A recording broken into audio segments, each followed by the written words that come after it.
यहाँ खुकुरी सन्लाइँदैछ यता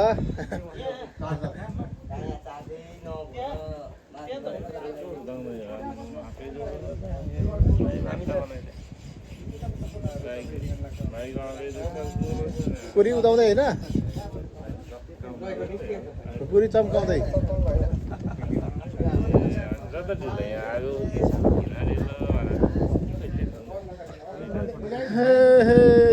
आज रबिन भाइसँग पनि धेरैमा भेट भयो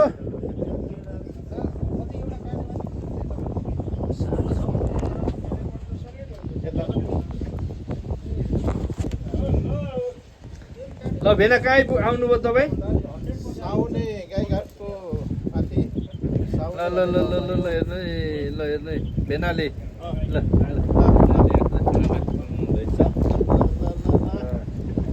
साँच्चै डढे जस्तो छ भेना